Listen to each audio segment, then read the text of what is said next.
What is going on, people? Happy Monday. Welcome back to Tonight in Haddonfield. And it's a busy time right now for a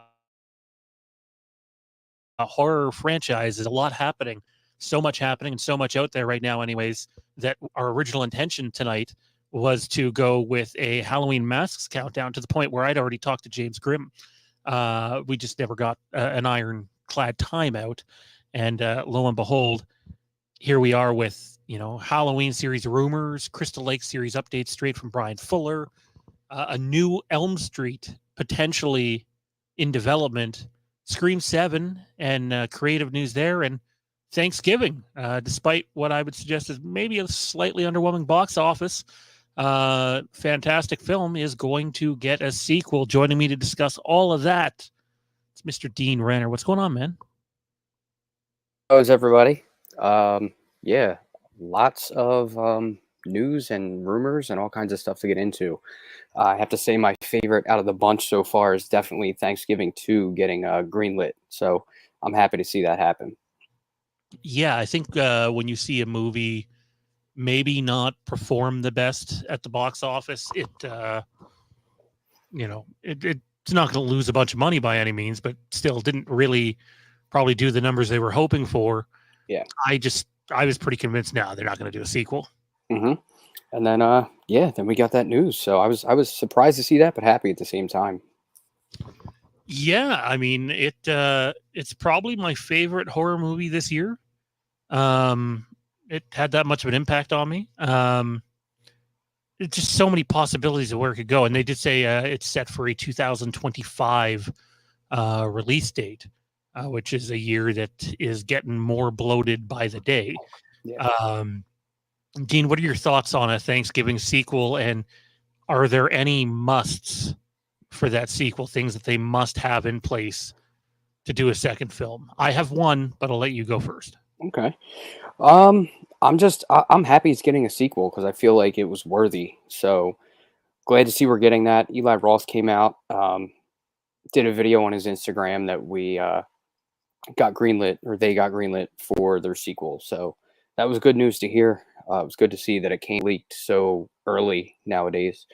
And if I was gonna think of like a must-have, that's tough because I'm still letting the first one kind of get like settled in my mind. I definitely want to rewatch it.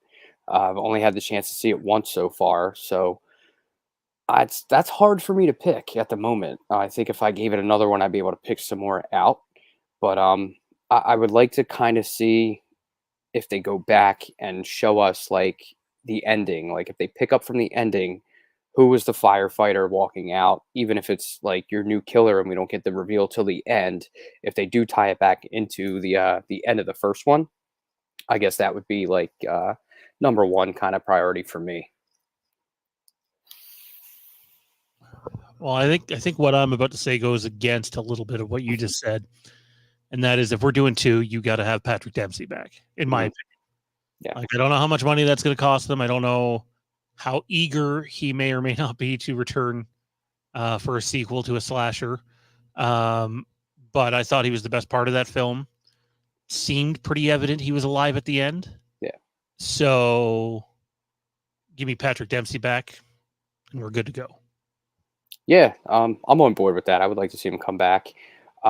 His motive would have to kind of be a little bit fleshed out, I think, because I think he took care of most of the people in the first one, but we did have a couple survivors. So you bring them back, and maybe he's trying to finish what he started, and you go that direction with it. So it could definitely work, whether they go with bringing him back or picking someone new to take over the role of John Carver.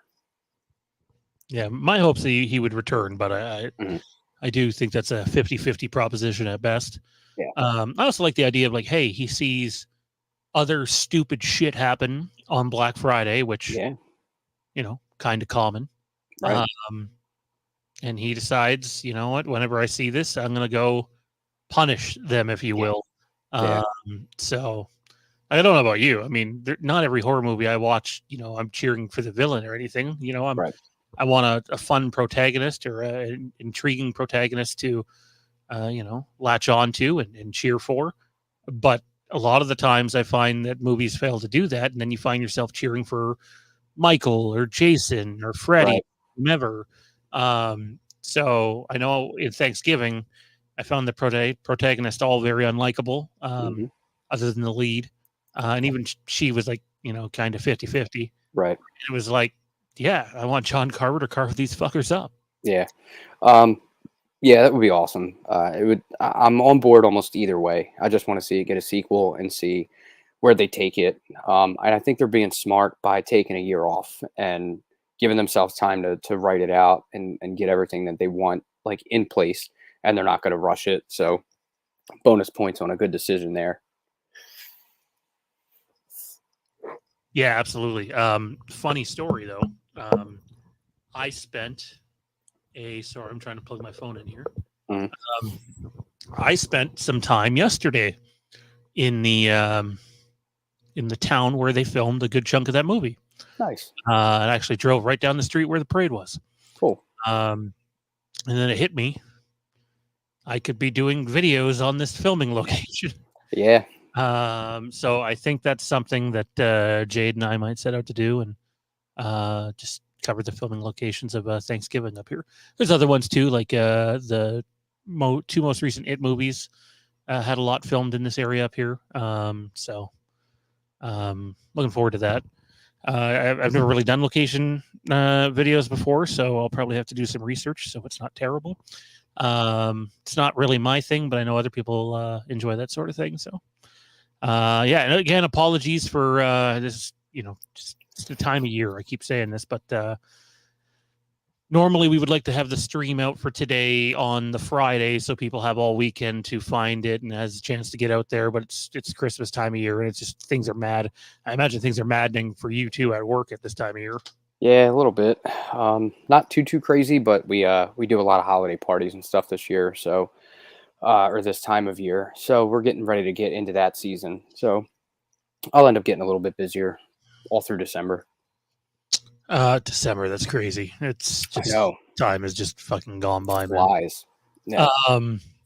So yeah, let's dive into this a little bit. I didn't intend to lead with Thanksgiving, but we sort of knocked that one out. But yeah, Thanksgiving too. Not that it'll be called that. I wouldn't be surprised if they work leftovers into the title somewhere. That would make sense. Yeah. But set for 2025. So that's pretty exciting. Another thing that is potentially set for 2025, because I don't see any feasible way that they would be ready for 2024, is Crystal Lake, the Brian Fuller led TV series that'll be on Peacock, done by A24. And so what's happening there is we have they think they're going to start principal photography in late spring, early summer. Let's just say they got late spring. Mhm. Odds are you're not putting that movie out, or pardon me, that series out in October or November of that year. That would be a big time rush through post-production. It all depends how effects heavy it is as well. I'm Mhm. not saying it's impossible, but given that it's Brian Fuller at the helm, I would tend to think, and they've been pretty, even before the strike, they've been pretty patient with how they've gone about things. So in my opinion, dude, this basically locks, with the exception of disaster happening, this basically locks Crystal Lake for 2025 release. Your thoughts? I know Matt at the channel was not happy about that. Yeah. No, that was an idea we played around with. We don't want them to rush anything and try to rush through it just to get it out at a certain time in next year. So let them take their time with it. 2025 is it's not a bad goal. Like I said, springtime, maybe 2025 works, or even summer, because you get your nice seasons and, all the parts around here that get 4 seasons of weather. So it fits in like that. So I think it's a good thing. There's a positive behind it. Let them take their time and not rush it. The interesting thing about this is that there's at least a possibility, not a guarantee, but a possibility that we get Halloween, Crystal Lake, Scream 7, and Thanksgiving 2 all in the same year. Yeah, that'd be a huge year. It's pretty insane. Mm-hmm. Yeah. So I mean, we'll have to wait and see what happens there. But I know there's Friday the 13th fans that are, rightfully so, incredibly impatient with the the waiting that they've had to do throughout this entire process. And by this entire process, I mean since the release of the 2009 Jared Padalecki led remake. It's been a long, long time. Yeah. So I understand them being perhaps not the most patient with waiting on a new film. That being said, 2025 is shaping up to be something special. The one item that's on our list that is not set for 2025, that really I'd heard some rumblings about just going through Twitter the last couple of weeks, and it had come up a couple of times. But there appears to be some legitimate proof from Warner Brothers that there is a Nightmare on Elm Street movie already in development. Now next year's 40, is it not? Yeah. So they're going to be hard pressed to reach that. My guess is that's their goal. Makes sense. Do it on the 40th anniversary. Whatever it is they're doing. Again, I'd say this is just a report from now, but it is starting to make circles out there. But a potential Elm Street film for next year. Again, I know they're trying to make 40, but this is one of those cases where you consider the fact it's already December. I don't know about you, Dean. I haven't heard a damn thing about a creative team being attached to this or talent being attached to this. So it kind of makes me think 2024 might not be the most realistic.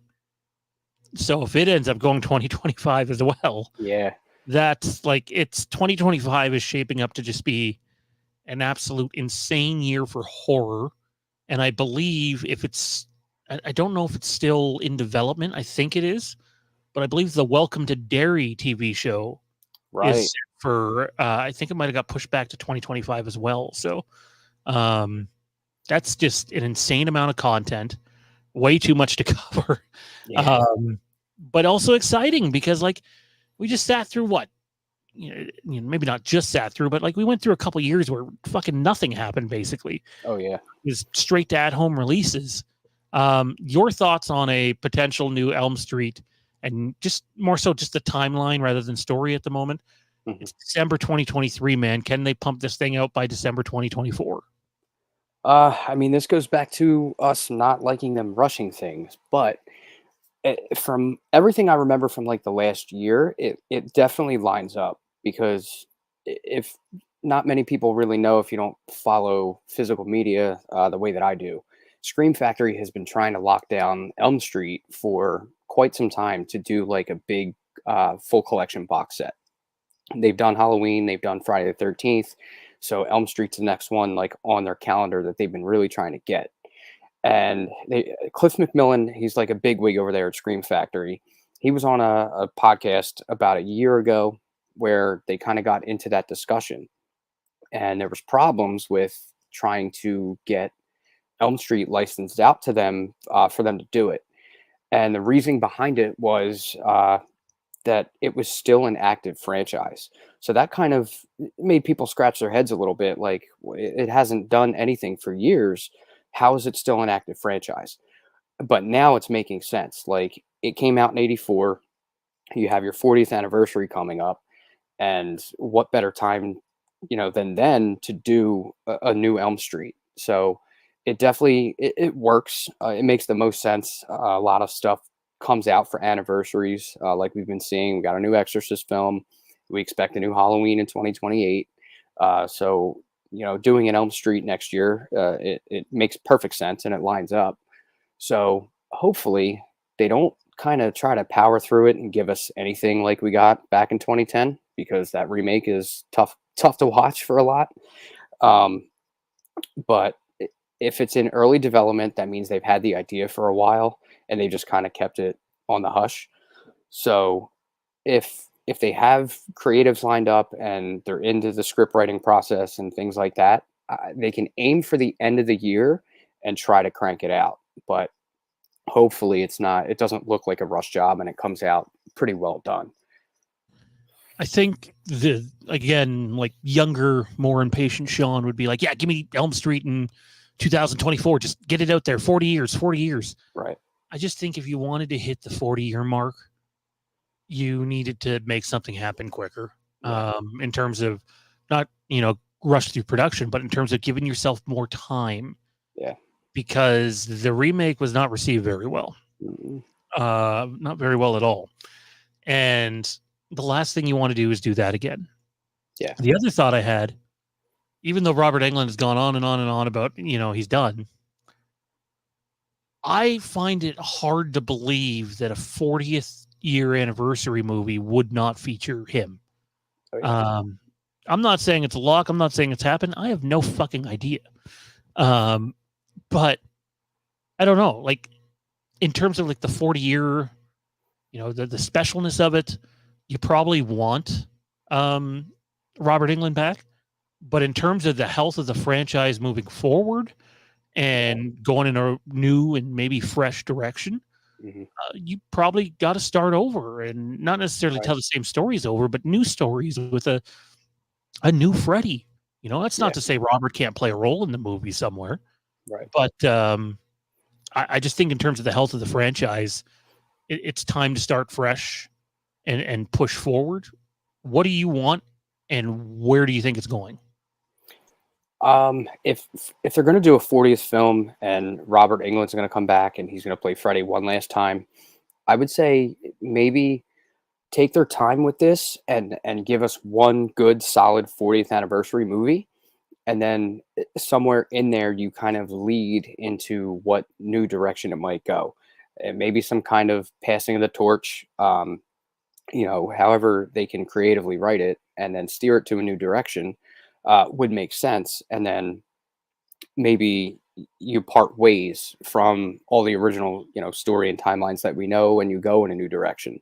So I think that's your safe bet, is to really focus on whatever 40th anniversary project you're going to do, and then see how that's received, and then, like I said, maybe weave into that movie some type of new direction they can go, and then focus on that. So put a lot of work into this so that it's well received, and then hopefully drum up like a good idea to carry it forward. Flick Symmetry says 2025 also marks 40 years since he graduated high school. Oh, man. It's pretty horrific. Horns for that one, man. Horns for that one. Mr. Matt Whitfield's in the house. What's going on, Matt? What's up, Matt? We're just talking about you not being overly thrilled with what seems to be a guarantee that Crystal Lake will release in 2025 and not 2024. I don't know if you caught the conversation. Be curious to hear your take in the chat, man. But I had mentioned to Dean, I totally understand why just Friday the 13th fans would be impatient. Like, I know we just had Never Hike Alone. Yeah. And Never Hike in the Snow and Never Hike Alone 2. Those are fantastic. They're super high quality productions, absolutely worth your time. But whether we like it or not, they're not official. Right.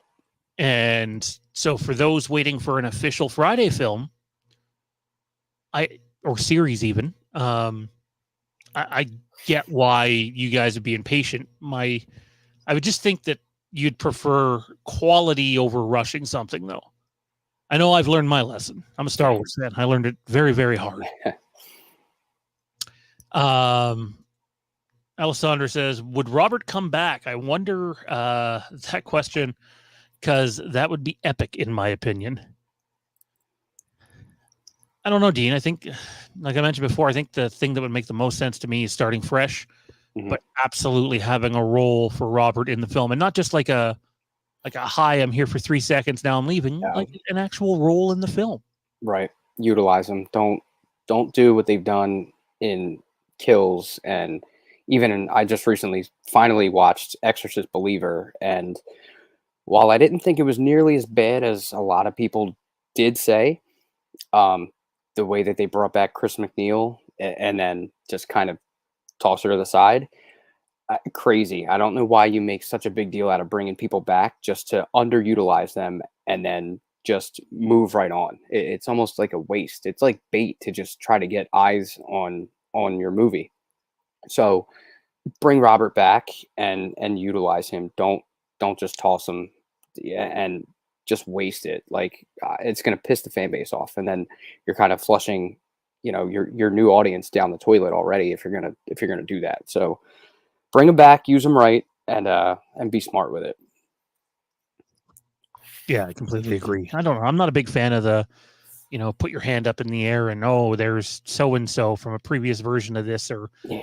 cameo from this other movie that lasts 5 seconds. That doesn't do anything for me. To be honest, those have never done anything for me.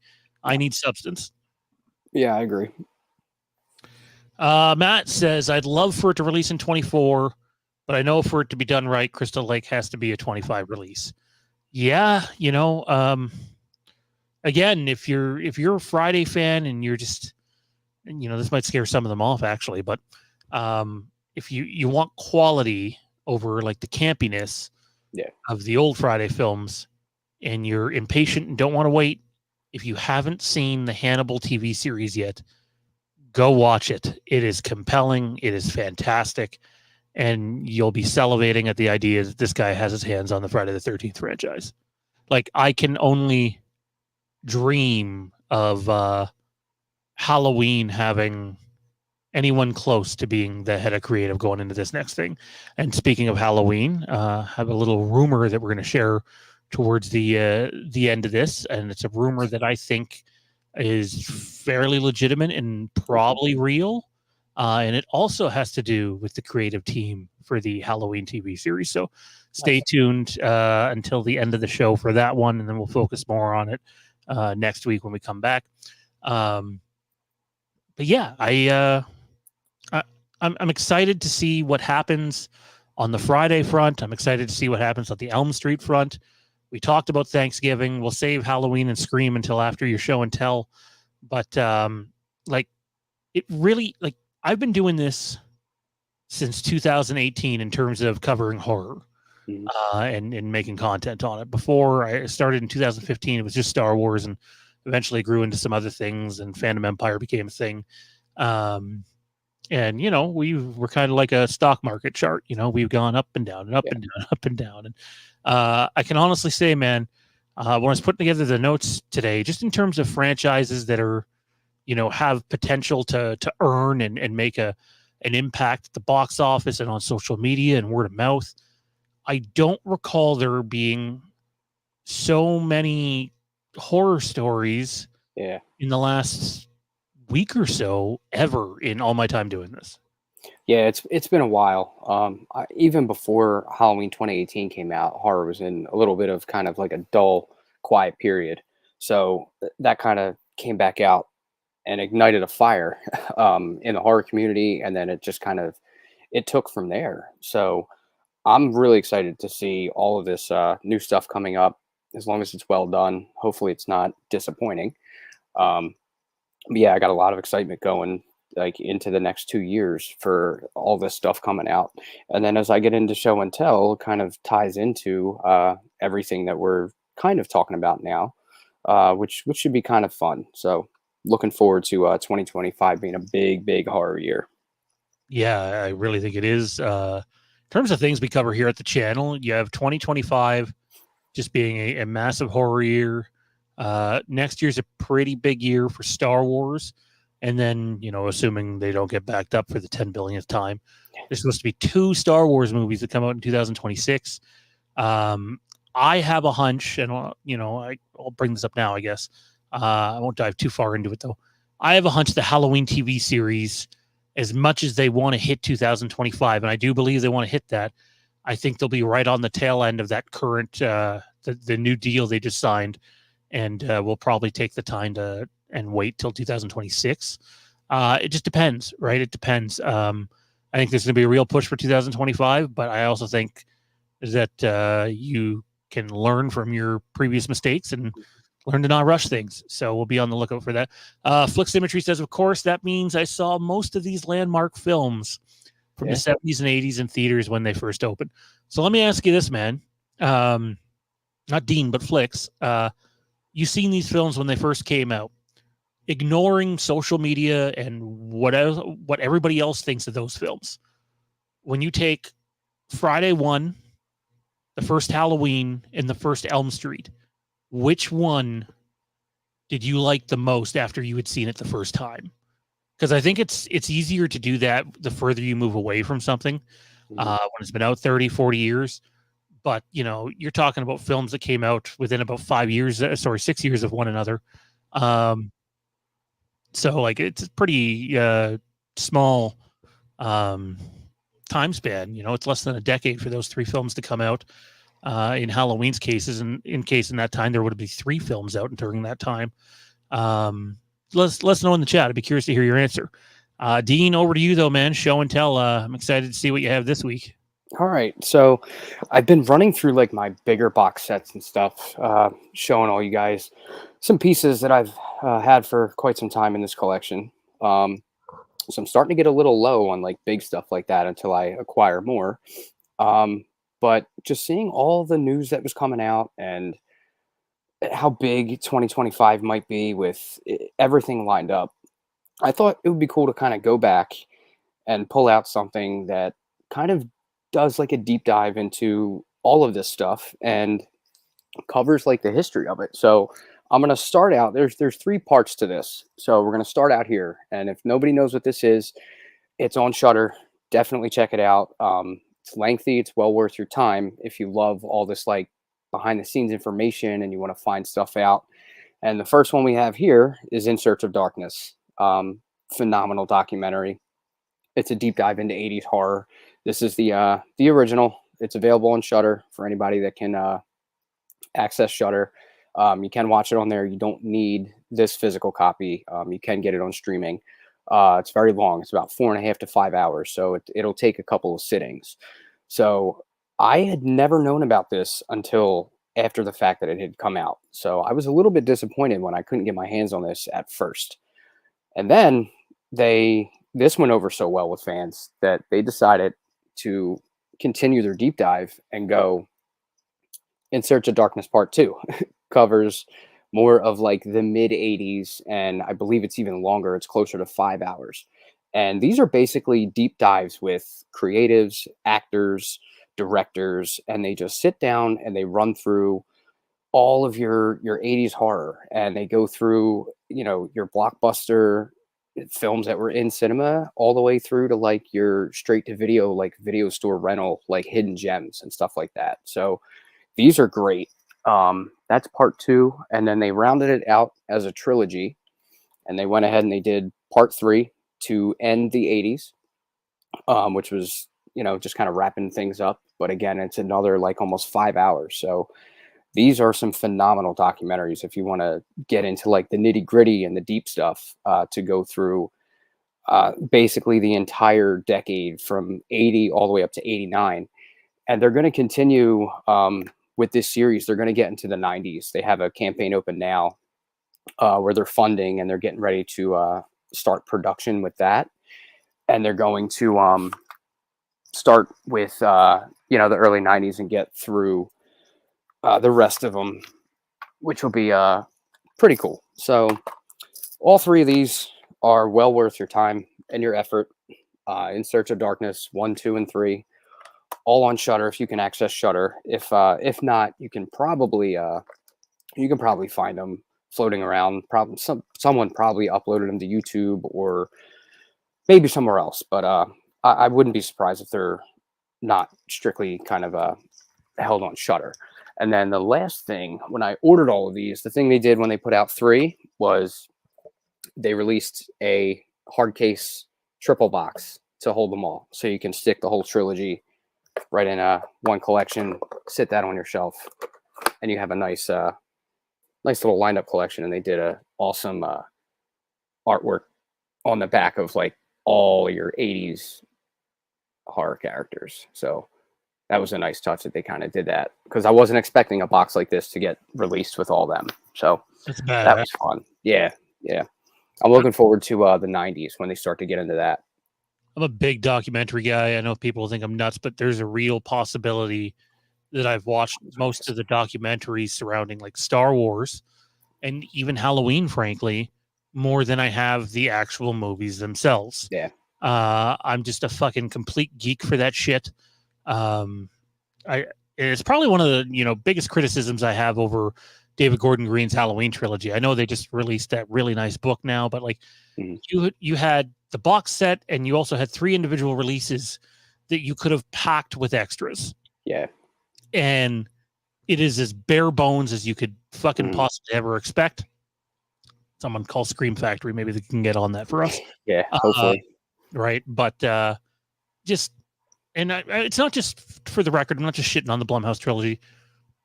A lot of media now does this. There's not a ton of behind the scenes stuff with it, which is unfortunate because I remember in like the early 2000s, man, you buy anything like I'm just pulling this one out of my ass. Pirates of the Caribbean 2. Mhm. Like a 2-hour making of in there. Yeah. Just fucking fantastic. Hmm. All the Star Wars movies have like 5-6 hours of extras. Titanic was just announced on 4K. Yep. And it has, what is it, more than 15 or 16 hours? Something like that. Yeah, of it's extras? a lot. I'm not saying Halloween had to do anything like that, but like I'm a big documentary guy, and if I look back at that Halloween trilogy and go, if there's one thing you really missed on, it was that. And like zero money too, right? Like they could have made even more money off of it, and Yeah. they didn't.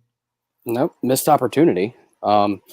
And real quick, I'll throw in a little bonus because this was right behind me.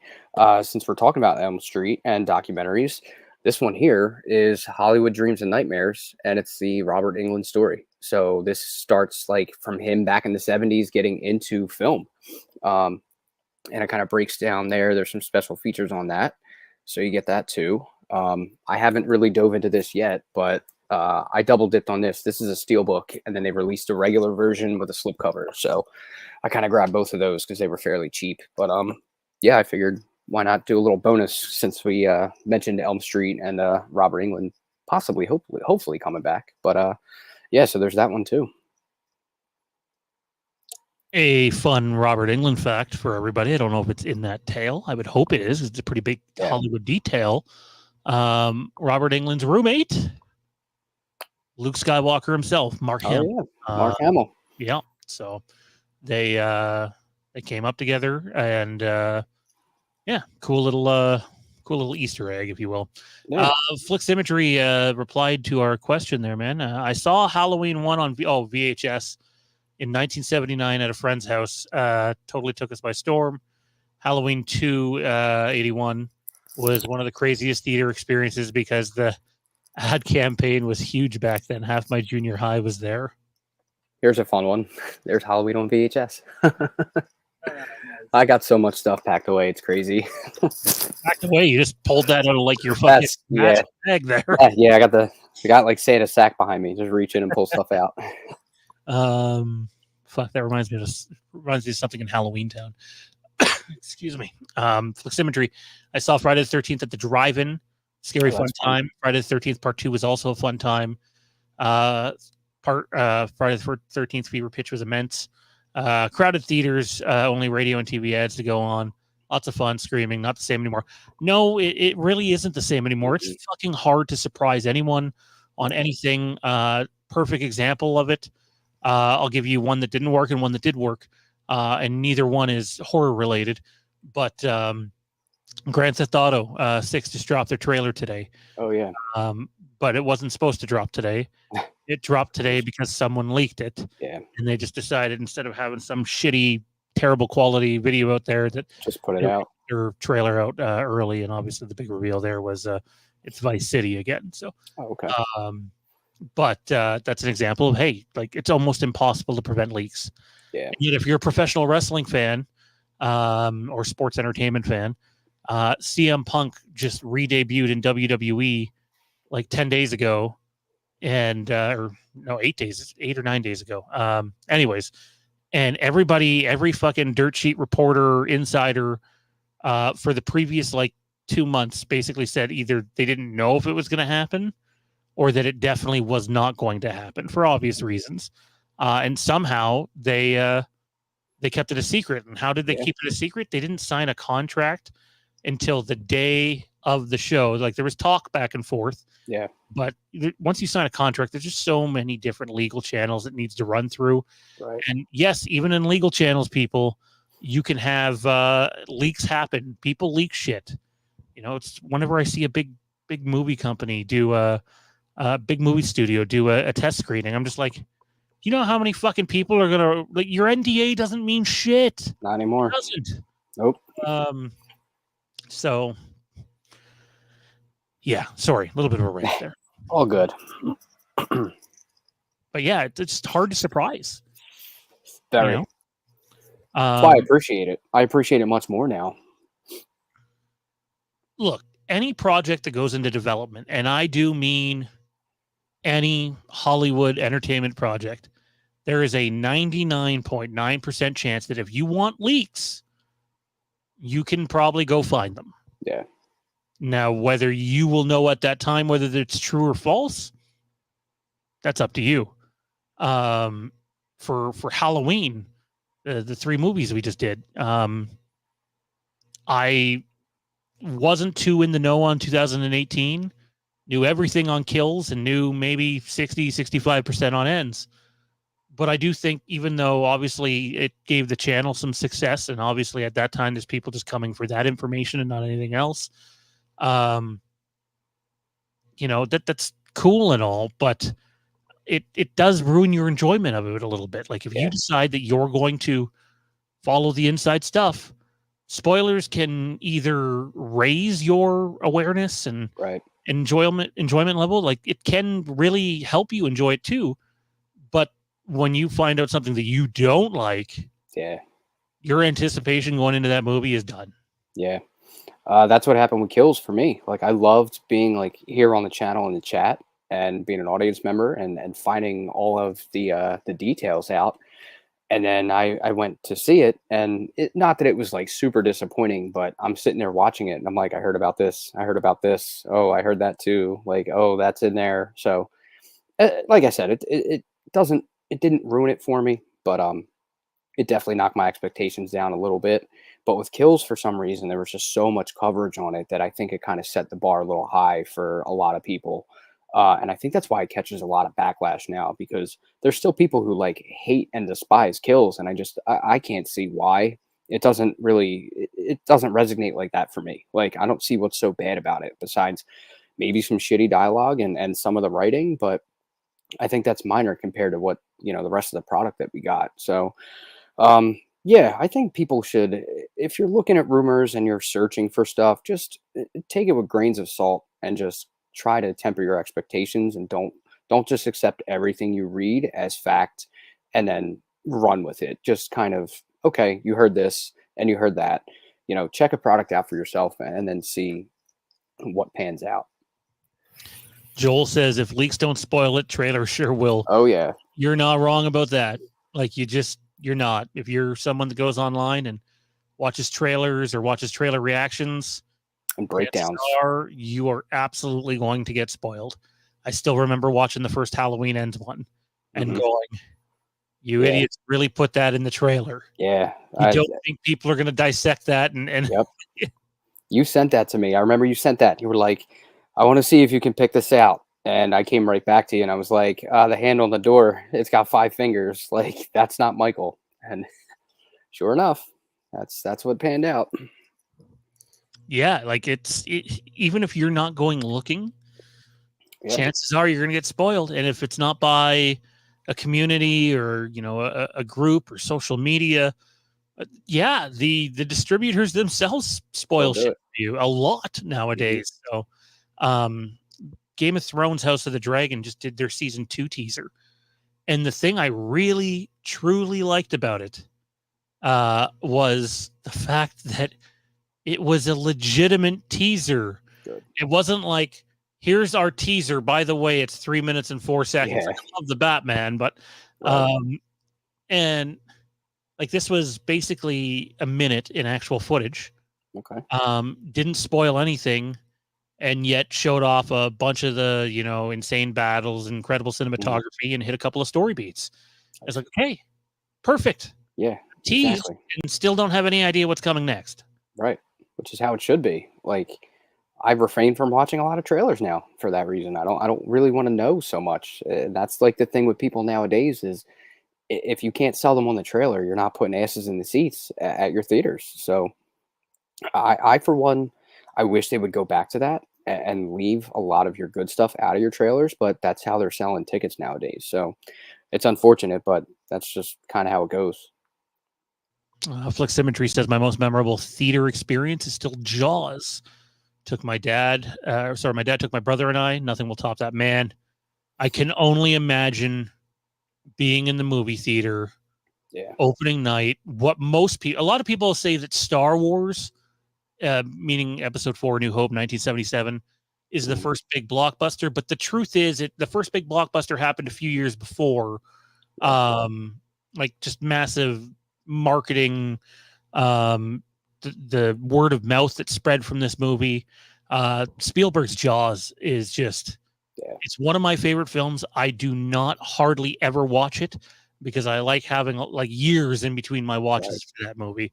Um, don't really care for the sequels, if I'm being honest. Yeah. But like to just, man, John Williams score. I've never seen Jaws in a theater, so like if I have a theater to do list, before I die, That's it's, one.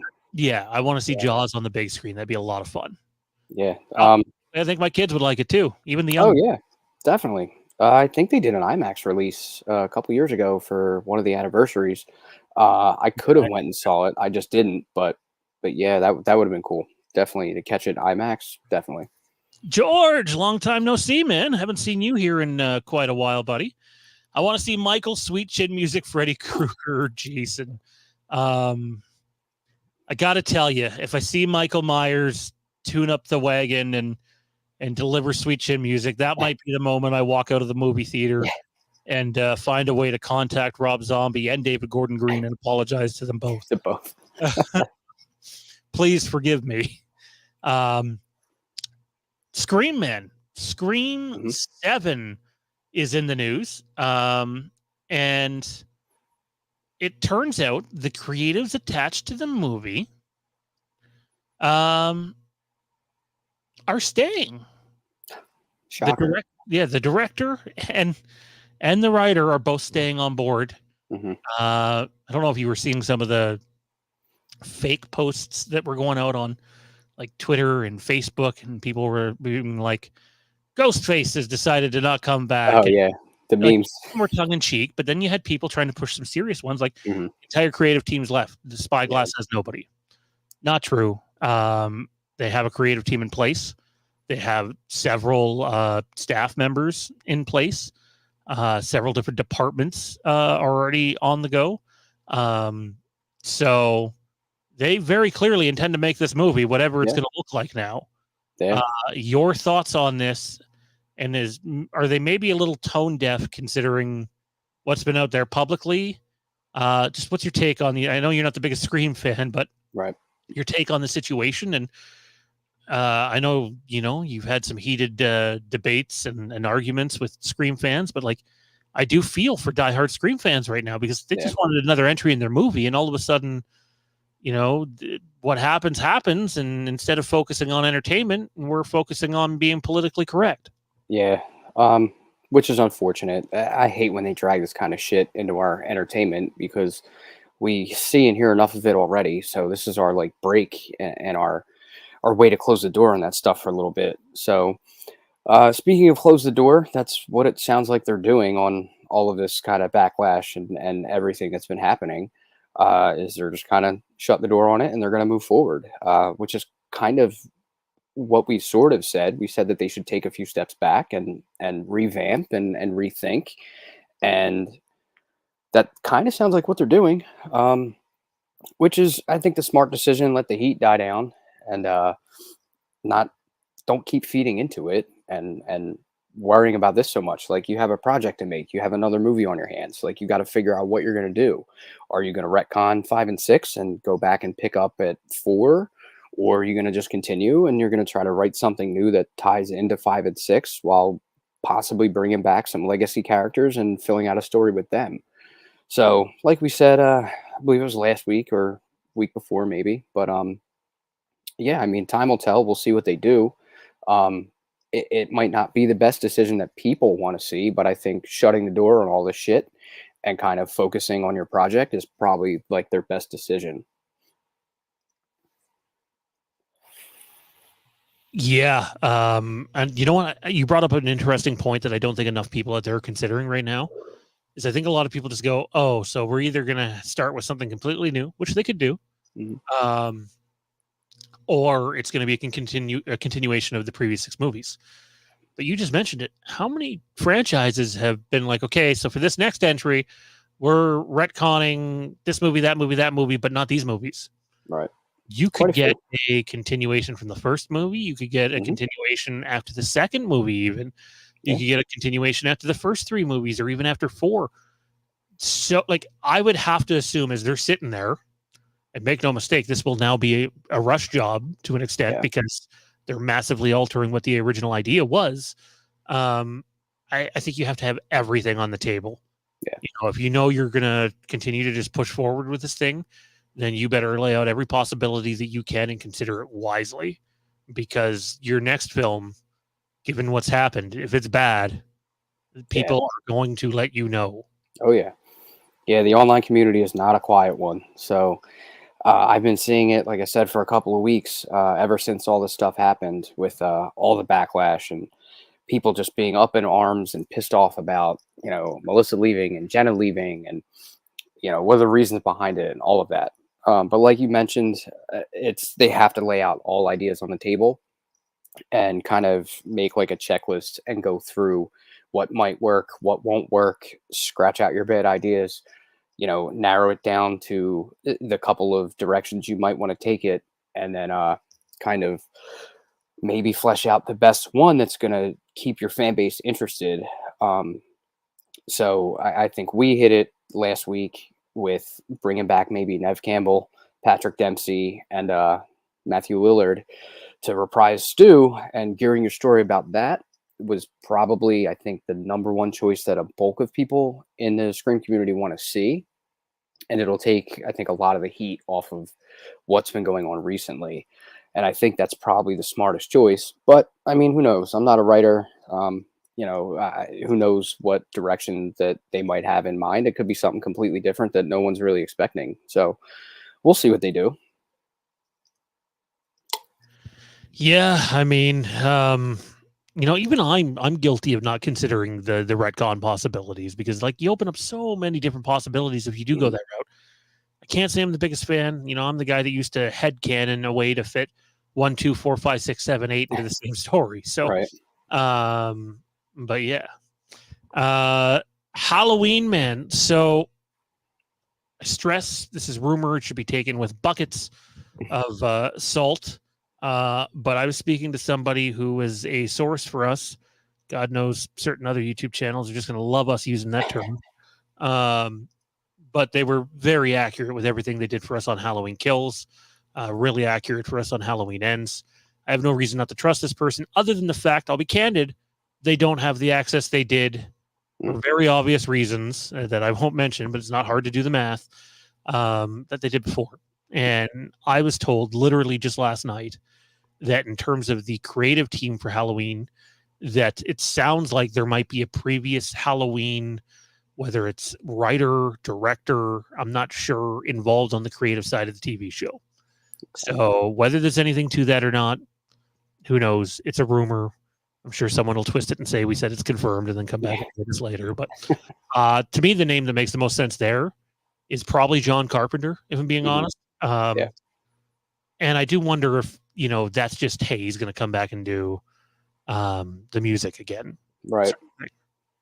He did tease potential involvement at age 45 as well on Mhm. some new Halloween. But the other thing that I heard is that the story, at least again, I want to watch how I word this. The story will be Michael Myers centric. Okay. Now, you can have a Michael Myers centric story and not have very much Michael Myers. We've seen it happen. Um, in my opinion, that's more speculation than an accurate report given where they'd be at this point in time. But like, again, as we've discussed, if you're paying for the Halloween rights, Right. doesn't it make sense to pay for the thing that people want to see? Like, Absolutely. Yeah. your thoughts on, obviously a Michael Myers centric Halloween TV series, again, just rumored, but it's pretty straightforward in my opinion. Again, like, if you're paying all that money, you probably want the most valuable asset. Yeah, that's what I was going to say. It makes the most sense to come up with a TV series and then have him incorporate it. That's going to, get your most eyeballs on the whole thing from the start. So that's already a positive. Bringing in an alumni to work on it as well. Very smart decision, because that's also going to get people interested, as long as they know like the history and who was involved throughout the whole franchise. So, bonus points for that. We had talked about, we expect Carpenter to probably have some involvement with the scoring, which makes a lot of sense as well. And going Myers centric is just that is like the green light, which makes the most sense out of anything to move the series forward. So in my book, that's definitely good news. Still excited to see like when it starts to come out officially, like what we get, which will give us a little bit of a better idea. But just for like little teases and rumors at the moment, I think it's a good start. A name that I have not heard talked about very much that I would put in there as like a dark horse, given the relationship that he had with his father, with specifically Malaka Cad's father, is Daniel Ferrens. Yeah. Daniel Ferrens was a massive, like the biggest of biggest Halloween nerds. Yeah. When recapping all the lore 1 through 5, he was super gracious with his time. The time we had him on the channel, I haven't talked to him in a while. It'd be great to have him back on. Yeah. But like, if I'm sitting there and you want a creative lead who knows the franchise, knows the ins and outs, could take it down various paths, possibly over multiple seasons. To me, I don't know if there's a better pick than him. I Yeah. also don't know how interested he'd be in doing that. Yeah, that's true. Because he kind of got off on a bad foot at the end with him and them with the creative side of things. They kind of disregarded a lot of his ideas and whatnot that he was bringing to the table, which unfortunately I think was a bad decision. The guy knows his shit. He's very well versed in the whole franchise. If some people don't know, he was involved in writing 6 and had a way to tie everything together. And Mustafa Akkad apparently really approved because they were going to bring him in. So I think that's a great like ace in the pocket to have him maybe on, if not front and center kind of ready to go, but like on the back burner as like one of your like kind of sleeper picks. I think that would be an awesome choice. Yeah, I'd be over the moon. I mean, I know there's people that look at H6, whether it's the producer's cut or the theater's cut, the theatrical cut, and shit on Ferrens over, but like they changed so much of his stuff. Yeah, I would argue a lot of what Ferrens did is the glue that holds a lot of that movie, depending on what version you're watching, together. Mm-hmm. So yeah, he'd be like way up at the top of my list. I think Ferrens would be an excellent pick. And again, even when doing we talked about this a little earlier in the show, but doing just some head math, man, if Crystal Lake is aiming to film in late spring, early summer this year, and probably isn't releasing till 2025, and keeping in mind that you probably want to release a Halloween series closer to Halloween, where Crystal Lake could come out in early 2025 and have no issue. Yeah. In fact, go look at a bunch of Friday the 13th in 2025 and see what the different possibilities are for that release date. Yeah. But I truly think when you look at the Halloween side of things, they're basically a year behind. Mm-hmm. a year behind. It'd be more too if it wasn't for the strike. Right. But they're a year behind. And to me, that, if everything goes maybe not great, but, semi smoothly, I wouldn't rule out the possibility of them hitting a 2025 Halloween release date for the Halloween TV series, Yeah. sometime in October. I also would say that, October 2026 is very possible. And that, in fact, I'll guarantee the series is out by then. Yeah. Simply because if it's not, you're only a month away from the deadlines, Right. in terms of when it would shut back down again. So like the window is way tighter than people think here. So Right. as much as you want to take time, you also got to get your ass in gear. Yeah. Yeah. It's that fine line of knowing when to kick it into high gear, but not rush. It's a difficult thing to do. I think if they look at it from like the perspective of how much stuff we're getting in 2025, that probably would affect their decision as well. Because if you have all of that coming out in 2025, you may want to push it until 2026 to kind of not flood the market too much and burn people out.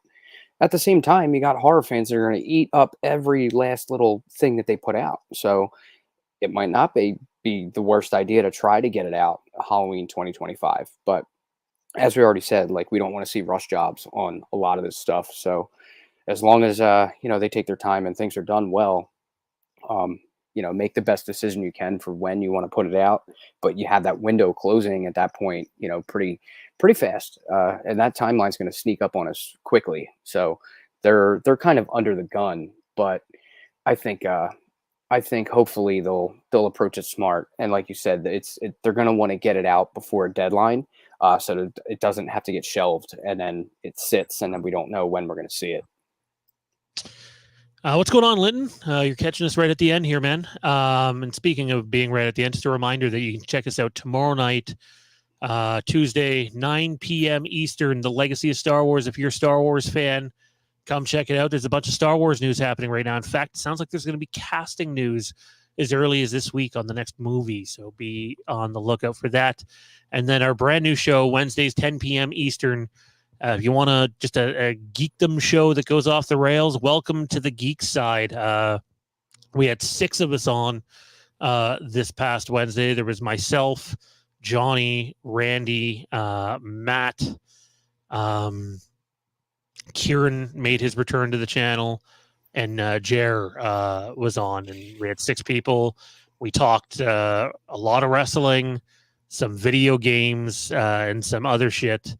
And it was a ton of fun. Show went off the rails, and it was similar to the Fandom Empire Live days that you got used to for a couple of years there. So if you're looking for that kind of show that maybe isn't as topic based as this one, or even Legacy of Star Wars, then check out Welcome to the Geek Side. We talk a little bit about anything and everything over there, Wednesdays at 10 p.m. Eastern. And again, if you want to support the channel on another level, you can do so at Patreon, patreon.com/fandom Empire. More bonus content will be coming there in the next week or two. Big shout out to our patrons and our channel sponsors. Without you guys, honestly, we wouldn't be here right now. So big shout out to Backtrack Cinema, Storytime Spectacular, and Colleague Nation. Thank you very much, guys, for everything that you do that allows us to come on here and have the fun that we do. Dean, any final horror thoughts before we take off? Anything catch your eye in the last week? I'm just excited about everything we talked about tonight. I'm looking forward to 2025 being a huge year. Kind of sucks that next year is going to be maybe a little bit slow, but we'll be able to fill the void with some other stuff. Not everything has to be horror, centric all the time. I just checked out Violent Night last night for the first time, and I had a lot of fun with that. That was unexpected, so that was a fun watch. So I'll be getting into Christmas season actually with a lot of stuff. I'll be pulling that out for the next month, but definitely looking forward to 2025 being a big year for horror. And I just hope it's not too saturated so we get burned out. I just hope that everything we get is, of high entertainment value for the bulk of us. It also just hit me that the Batman sequel set for 2025 as well. Yes. Yep. October. Wow. Just crazy. I'm sure there's other big movies too set for that year that I just can't remember at the moment. Right. But yeah, I think a couple of things that I saw this week. I can't share the images. I don't think, because I don't think he shared some of them on social media yet. Is our friend Braden Timmons, who is filming Oh yeah, his Halloween fan film at the moment. I've seen him post some of the images that they've taken online, but there's some that they haven't. And man, a couple of the shots from his film. There's this one shot of Michael. I'll just say it involves blood, and it looks fucking nice. Oh, I think you froze. phenomenal. So definitely Braden and what they got. Oh, pardon? It looked like you froze for a second, but I think you're good. Oh, the luxury of living in the middle of nowhere. But yeah, definitely check out Braden and what he's doing with his Halloween project. It's good shit for sure. Yep. And then the other thing that is a little bit horror related is already there's talks about a supernatural revival. Apparently 15 seasons wasn't enough. And we'll see what happens there. I think that's going to depend, though, on if Jensen Ackles gets cast as Batman in James Gunn's universe, so which I know he's up for. So we'll have to wait and see what happens there. Dean, where can everybody find you, man? What do you got going on? I got another busy work weekend coming up. We have some big concert after parties scheduled, so I'm gonna have a busy one coming up on the weekend. But I'm looking forward to that. I love the busy ones. And guys, look for me on Facebook in the Legacy of Halloween group, or you can find me at Dean Renner. You can find me either in the group or just search me up on Facebook and find me, add me, message me, whatever you guys want to do. Well, I told you what the show slate was for the rest of the week. Check out our Legacy of Westeros channel. There will be a video up there on Tuesday, and a portion of tonight's conversation will be capped out and put over on the Legacy of Halloween too. So if you want to revisit this, feel free to do so, and just this will be up over there. Check us out on social media, Facebook, Twitter, X, whatever you want to call it, both at Phantom Empire now. And we'll see you guys next week. And right now the plan is to do a top 10 Michael Myers mask countdown next week. That was the plan for this week too. We'll see if the horror news cycle allows us to do so. Until then, have a great week. Stay safe. And we'll see you on the flip side. The boogeyman is coming.